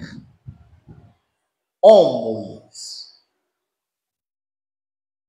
Tu sais ce que ça veut dire? Ils ont été baptisés dans le ministère de Moïse. Toi, tu es choqué par le mot baptême. Ce qui doit t'intéresser, c'est la définition du mot baptême. Le mot baptême veut dire être plongé. En d'autres termes, ils étaient plongés dans l'alliance que Dieu avait avec Moïse.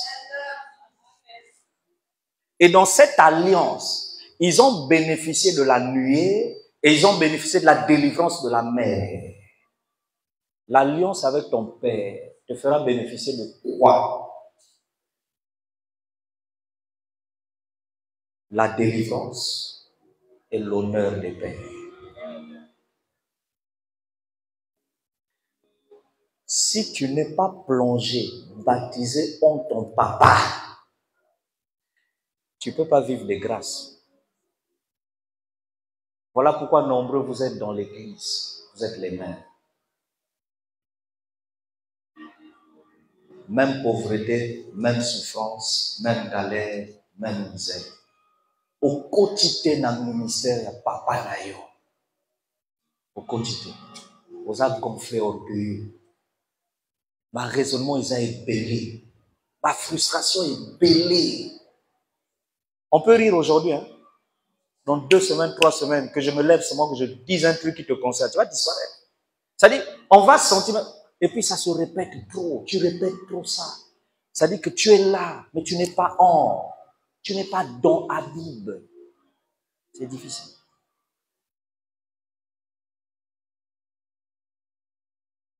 Oh, tu ne peux vivre les avantages de Habib. Bon, là, je parle peut-être à un autre papa, hein, un autre pasteur même. Amen. Tu ne peux vivre les avantages de cet homme loin que si Dieu lui-même t'a baptisé dans son ministère. Là, il n'y a pas l'eau. Là, il n'y a pas le Saint-Esprit. Là, c'est l'alliance avec ton Père.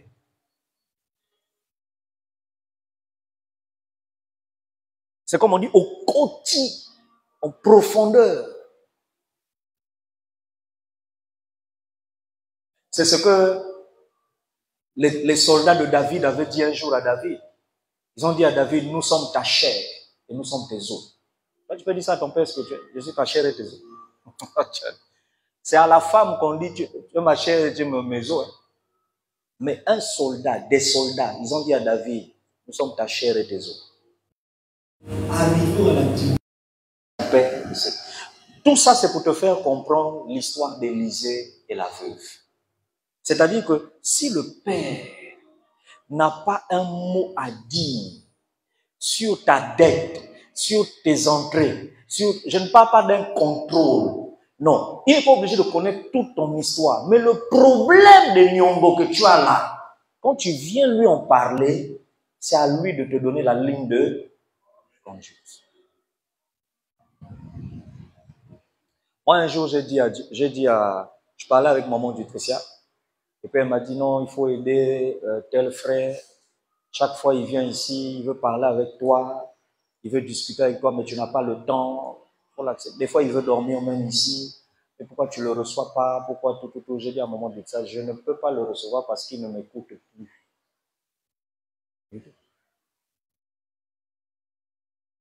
On m'a dit comment? J'ai dit, il ne m'écoute plus. Il y a longtemps, il ne m'écoute plus. Et tout ce que tu vois là, le respect là, il ne m'écoute plus.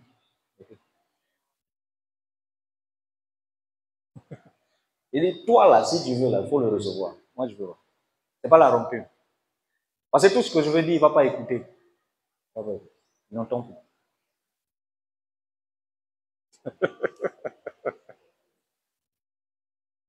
Vous comprenez ça? Qui est le Moïse? Qui est le Jean-Baptiste? Êtes-vous baptisé en Moïse? Êtes-vous baptisé? Peut-être mon nom, hein, quand je dis à la Bible, c'est grave. Bon. Êtes-vous baptisé en Ivan Kassou? Bon, prenez les pasteurs que vous aimez. Citez-le. Si c'est ton père. Êtes-vous baptisé en eux? Ce que je te dis là, j'ai dit ça à qui? Je leur ai dit ça sous leur père, pasteur. J'ai dit ça au pasteur Colu, hein, à Brazza. Il dit, Colu, moi je te regarde là. Tu es son frère. Tu obéis, tu respectes. Il te manque un truc, hein. Il faut être baptisé en Lévi. Il m'a dit, c'est-à-dire, j'ai dit, quand je reviendrai à Brazza, je vais t'expliquer ça. Je vais t'expliquer ça. C'est pas au maï, on te prend et puis on va te baptiser. C'est pas ça. C'est pas aussi une prière, oh, qu'est-ce qu'on va faire? Non, c'est pas ça. C'est une affaire de cœur. De cœur. Tu es dans la Bible. Tu es plongé. Les problèmes, le ministère de la Bible, c'est ton problème, c'est ton ministère. Les douleurs. S'il y a quelqu'un qui est plongé, c'est maman du Christ. Elle est baptisée dans la Bible.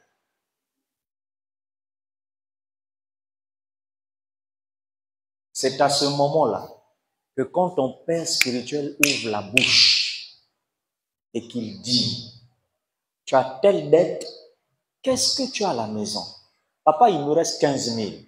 Les 15 000 là, va d'abord payer un tel. Oh papa, celui qui me menace plus, c'est un tel. Fais ce que je te dis. Tu verras que celui qui te menace plus va se taire. À ce moment, quand tu commences à respecter la ligne de conduite, tu vas voir que tout ce que le Père te dit marche. Mais quand tu fais les choses à ta manière et que tu viens chercher la bénédiction après, même quand il bénit par respect et parce qu'il ne veut pas te frustrer aux amoines. Mais sinon, en réalité, tout père savent ou sait que tu es dans l'erreur. Tous les pères savent. Alors, tous ceux qui ont eu des idées du genre, il ne faut pas dire à papa et maman. Moi, le commerce, là, je ne veux pas que les parents sachent. Vous voyez en conclusion que vous avez tourné en rond. En fait, vous avez mené une doctrine qui n'est pas une doctrine. Ce n'est pas une doctrine. On ne cache pas à son père ses dettes. Voilà un prophète qui a caché, il est mort avec ça. On ne cache pas à son père spirituel le peu qu'on a et ce qu'on veut faire. On ne cache pas l'intention de prendre un crédit en banque. On ne cache pas. On ne cache pas l'intention de voyager. On ne cache pas l'intention de déménager. Quand tu commences à cacher, tu n'as plus rien à voir avec ton père.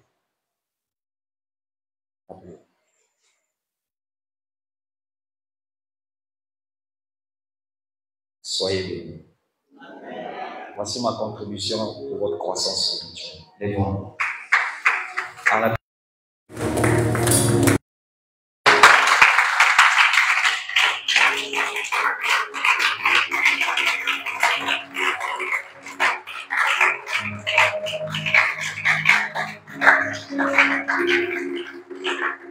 Amen. Vendredi, je vous montrerai maintenant comment un riche peut tuer la pauvreté et les problèmes qui lui tracassent. Vous allez voir que dans la deuxième histoire, cette femme, elle avait l'argent. La preuve même, Élisa a dit, qu'est-ce que je peux faire pour toi? Je peux parler au roi, je peux faire ça. Elle a dit, moi, j'ai tout ce qu'il faut. Ça ne me dérange pas, j'ai tout ce qu'il faut. Quelqu'un qui a les moyens, mais qui souffre, qui traverse des moments difficiles. Tu travailles, tu as un salaire, mais tu souffres. Comment tu fais pour être stable? Comment tu fais pour tuer la malédiction de la pauvreté? Rendez-vous vendredi. Soyez bénis. Prends ton offrande, on t'a dit, faites part à vos frères et sœurs. Soyons nombreux comme nous l'avons été dimanche. Dimanche, on a rempli pratiquement tout le temps. Soyez là vendredi, nous allons bénir les familles après. Amen. Lèvons nos mains avec notre offrande et nous la porterons, déposerons sur l'une des caisses. Si tu as amené ta dîme, le dixième, tu viens vers moi et je prierai pour ta dîme.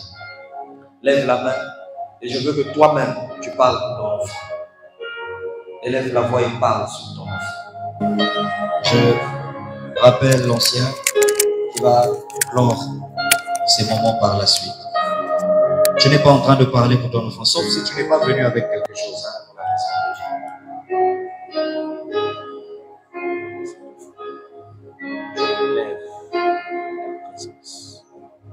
la grâce sera au nom de Jésus. Que cela soit agréé depuis ton saint trône au nom de Jésus. Amen. On peut s'approcher.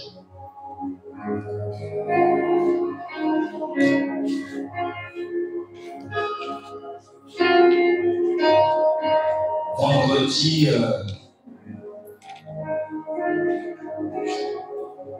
ah non, c'est la semaine prochaine. La semaine prochaine, je pense, le 14 au 15, nous allons veiller de prière de toutes nos assemblées. Que Dieu vous bénisse. Est-ce qu'on peut acclamer le Seigneur?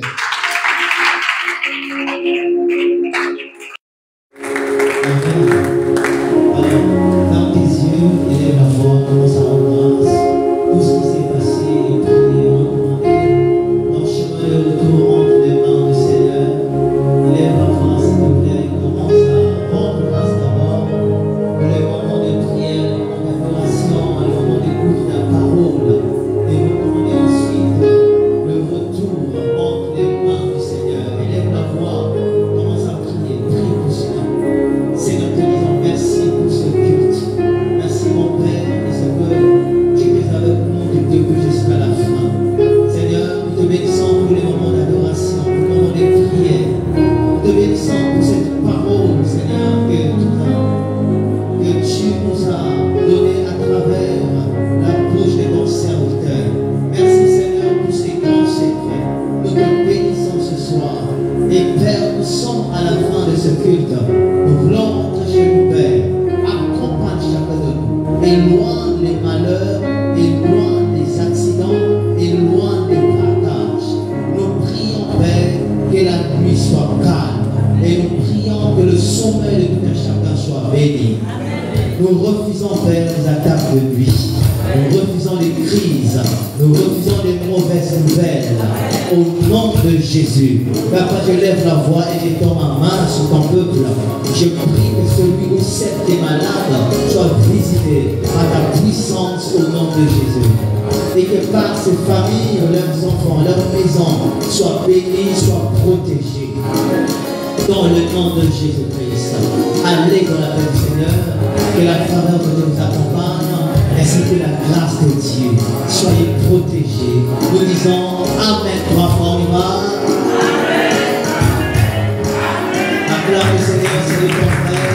et sœurs, ce soir. On se retrouve vendredi et fin de semaine. Vous connaissez votre programme pour le samedi. Que Dieu vous bénisse.